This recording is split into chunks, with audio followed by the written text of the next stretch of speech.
وكان في استقباله رئيس الحكومة الأخ أحمد بن بلة وأعضاء الحكومة ونواب التأسيس.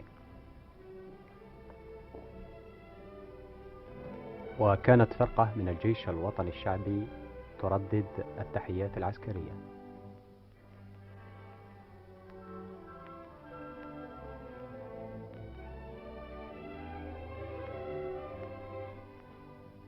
تحية العلم الجزائري والكوبي، تقديم أعضاء الحكومة وأعضاء السلك الدبلوماسي.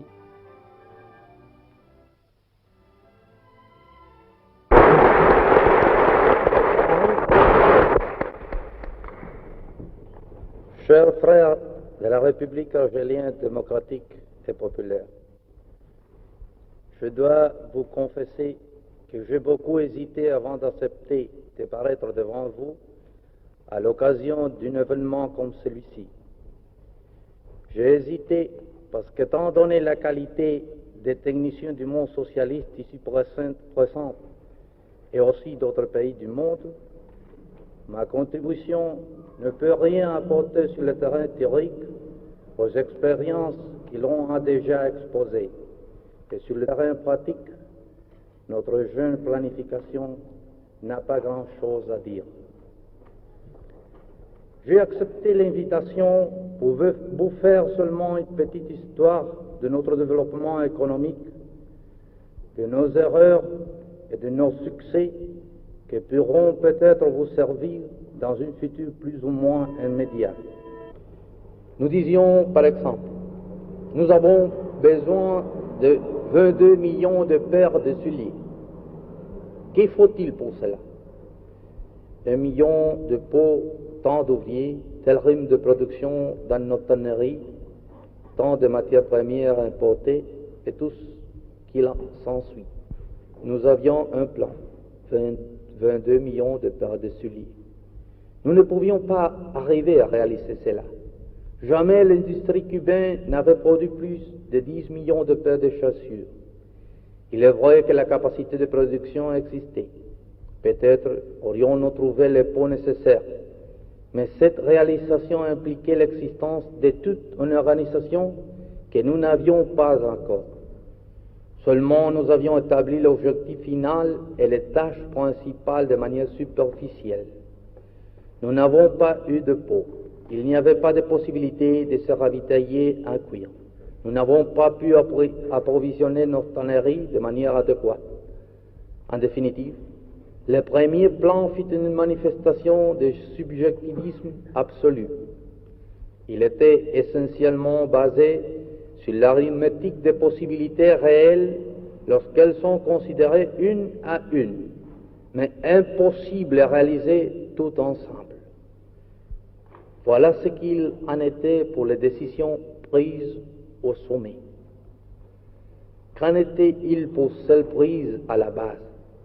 Par exemple, l'évaluation des stocks de bois. De combien de bois disposons-nous? Les chefs des eaux et forêts du département disaient qu'il y en a tant, un chiffre X dont je ne me souviens pas en ce moment. Nous savions que ceci était presque impossible, mais il le disait, il l'affirmait catégoriquement. Et c'est ainsi que Cuba, traditionnellement importatrice de bois, figura au premier plan comme exportateur de ce produit, parce qu'on avait tenu compte des opinions des techniciens de la base mécaniquement. Nous continuons à importer du bois, mais nous avons dû l'importer avec du retard dans de mauvaises conditions commerciales et en cherchant désespérément où le trouver. Notre commerce extérieur avait complètement changé d'orientation géographique. De 75% avec les États-Unis, il était passé à 75 et 80% avec les pays socialistes. Ce changement nous était bénéfique au point de vue politique et social, mais sur le plan économique, il nécessitait une organisation bien plus poussée. Antérieurement, des centaines d'importateurs spécialisés commandaient leurs produits aux États-Unis par téléphone. Et le jour suivant, les bateaux qui reliaient directement Miami à La Havane amenaient le produit. Il n'y avait ni entrepôt de stockage, ni prévision d'aucune sorte. Tout cet appareil, sauf le technicien ennemi du gouvernement, dut donc être absorbé par ce qui fut d'abord la Banque du commerce extérieur de Cuba avant de devenir le ministère du commerce extérieur. Vive la République argélienne démocratique et populaire et son gouvernement révolutionnaire.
Vive l'armée nationale populaire. Venceremos. La révolution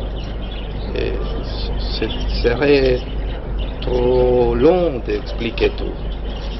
Et même d'expliquer tous les points de contact avec la révolution algérienne, je pense qu'il serait un peu long, un peu difficile, un peu lourd.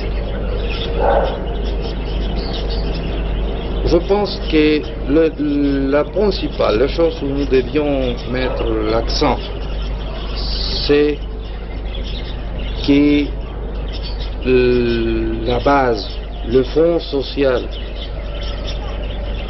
sont les mêmes.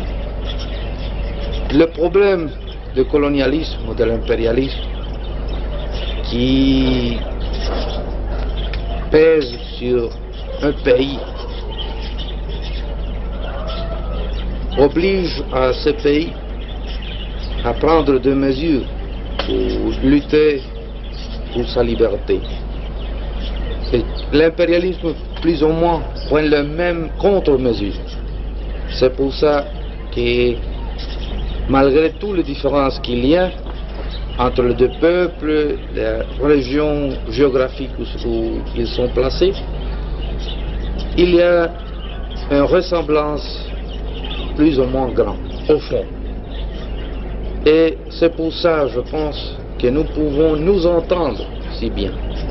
Et je pense que l'amitié, si grande et chaque fois si profond qu'il y a entre notre deux peuples, il se doit précisément à que nous pouvons nous connaître très bien, connaître notre propre pensée, notre idéal, notre besoin et connaître aussi nos ennemis qui, au fond, sont communs.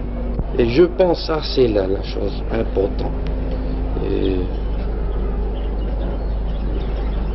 De ces connaissances, notre deux peuples ont extrait les conditions pour approfondir l'amitié. Et chaque fois qu'une mesure se prend à un pays ou à un autre pays, l'autre le comprend bien et est immédiatement disposé à l'appuyer, parce qu'il comprend qu'il répond à des besoins profonds. Je pense que ce sont des choses qui, non seulement le peuple cubain, mais tous les peuples du monde doivent étudier et, dans quelques cas, doivent appliquer pour son guerre révolutionnaire et pour son développement après de la liberté. Bien, je vous remercie.